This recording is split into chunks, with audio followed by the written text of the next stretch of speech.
할렐루야. 이번 한 주간도 하나님이 주시는 은혜와 평강으로 감사와 찬양이 넘치는 복된 한 주간이 되기를 주의 이름으로 축복합니다. 5월 18일 아침 우리에게 주신 하나님의 말씀은 민수기 32장 1절에서 5절 말씀입니다.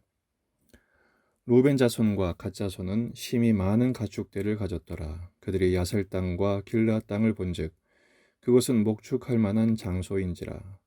갓 자손과 르우벤 자손이 와서 모세와 제사장 엘르아살과 회중 지휘관들에게 말하여 이르되 아다롯과 디본과 야셀과 니므라와 헤스본과 엘르알레와 스밤과 느보와 부온 곧 여호와께서 이스라엘 회중 앞에서 쳐서 멸하신 땅은 목축할 만한 장소요 당신의 종들에게는 가축이 있나이다. 또 이르되 우리가 만일 당신에게 은혜를 입었으면 이 땅을 당신의 종들에게 그들의 소유로 주시고 우리에게 요단강을 건너지 않게 하소서. 아멘. 본문에 게시된 하나님은 어떤 분이신가? 하나님 나라를 위한 가치를 선택하는 믿음을 기대하시는 분이십니다. 오늘 본문에서 루벤 자손, 갓 자손, 그리고 므낫세 반지파는 모세와 제사장, 시위관들에게 이런 요청을 합니다. 5절에 있는 말씀처럼 이 땅을 우리에게 소유로 주시고 요단강을 건너지 않게 해 주십시오라는 요청입니다. 다시 말하면 요단강을 건너 가나안 땅에 들어가 정복 전쟁을 하고 그 땅을 약속의 땅이기 때문에 받아야 하는데 지금 르우벤, 갓지파, 므낫세 반지파는 요단강을 건너가지 않고 요단 동쪽 이쪽 땅을 가지고 여기에 머물겠다는 요청인 겁니다. 이에 대해 모세는 몹시 진노하죠. 6절 이하의 말씀을 보면 너희 형제들은 싸우러 가는데 너희들은 여기 앉아 있겠다는 말이냐. 이것 때문에 이스라엘 자손이 낙심해서 하나님이 주신 땅을 차지하지 못하게 되면 어떻게 하느냐라면서 몹시 화를 냅니다.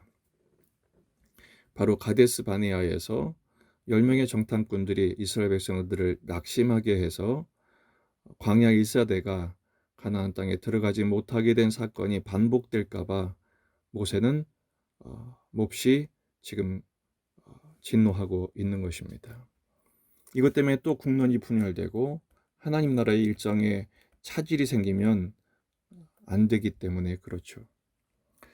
하지만 갓과 르우벤과 므낫세 반지파가 요단강을 건너지 않고 이쪽 땅을 요청한 이유는 또 그들만의 이유가 있었습니다. 그 이유는 그들에게는 많은 가축이 있었기 때문입니다. 1절에 르우벤 자손과 갓 자손은 심히 많은 가축들을 가졌더라. 그리고 이 요단 동편은 보니까 목축하기에 딱 좋은 초지였던 것이죠. 그들은 그동안 요단 동편 아모리와 바산과 미디안과의 전쟁에서 얻은 수많은 전리품 가운데 엄청난 가축을 보유하게 됐습니다. 그러니까 그 가축들이 원래 있었던 이 땅이 목축업을 하기에는 가장 좋은 땅이었던 거죠. 그들의 선택과 결정의 기준은 그들이 가진 가축들 때문이었습니다. 결국에는 똑같이 참전하겠다는 약속을 받고 이 땅을 허락을 받기는 합니다. 하지만 그 이후에 어떤 일이 벌어졌는가? 이후의 역사를 보면 이제 다윗 시대에 통일 왕국의 큰 영토를 확인하는 그곳에서 이 요단 동편은 그 영토에서 제외됩니다. 왜냐하면 원래 약속하신 땅이 아니기 때문입니다. 그리고 결과적으로는 가장 먼저 멸망하는 대상이 되고 맙니다. 잘 아시는 것처럼 이스라엘은 먼저 북이스라엘부터 멸망을 당하죠. 아수르에게요. 그리고 남유다가 바벨론의 멸망을 당하게 됩니다. 북이스라엘이 멸망하기 전에 먼저 이 요단 동편이 복속되죠. 역대상 5장 26절을 보면 그러므로 이스라엘 하나님이 아수르 왕 불의 마음을 일으키시며 아수르 왕 디글랏 빌레셀의 마음을 일으키시매 곧 르우벤과 갓과 므낫세 반지파를 사로잡아 할라와 하볼과 하라와 고산 강가에 옮긴지라 포로로 잡혀간 것이죠. 그들이 오늘까지 거기에 있으니라. 가장 좋은 땅을 선택한 것 같았지만 결국 가장 먼저 멸망하게 되는 결과를 맞게 됩니다. 좋은 땅은 차지했고 풍요로운 선택을 했지만 약속의 자손에게 주시는 복은 얻지 못하고 영적인 후손의 혈통에서 제외되며 제일 먼저 멸망하게 되죠. 그들이 그렇게 멸망하게 된 원인을 역대상 5장 25절에서 이렇게 설명합니다.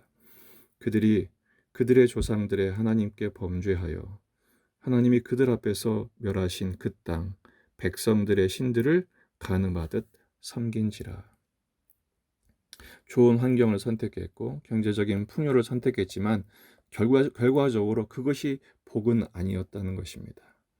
결국 그 땅의 우상들을 제일 먼저 섬기게 됐고 하나님으로부터 버림을 당하게 되는 것이죠. 부자 청년이 예수님께서 다 팔아 나눠주고 너의 소유를 팔아 나눠주고 나를 따르라 이런 부르심 앞에서 결국 근심하며 돌아가게 됩니다. 왜 그랬죠? 그가 가진 힘이 많은 재물 때문에 그렇습니다. 오늘 말씀이 우리에게 주시는 교훈은 이것입니다. 오늘도 우리는 많은 결정을 하게 될 것입니다. 크고 작은 결정을 내리게 될 것입니다.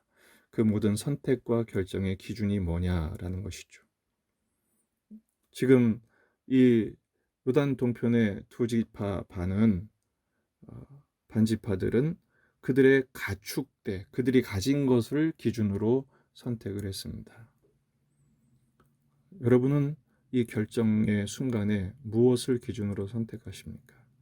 하나님의 백성은 어제 말씀에서 나눈 것처럼 하나님의 뜻이 무엇인지를 먼저 물어보아야 합니다. 인간적인 기준, 세상적인 상태, 환경, 소유, 조건을 보는 것이 아니라 지금 이 순간 하나님의 뜻은 무엇인가? 하나님의 마음은 어떠신가? 주님은 무엇을 하기를 원하시는가를 먼저 물을 수 있어야 합니다. 마태복음 6장 33절 그런즉 너희는 먼저 그의 나라와 그의 의를 구하라 이렇게 말씀하시죠.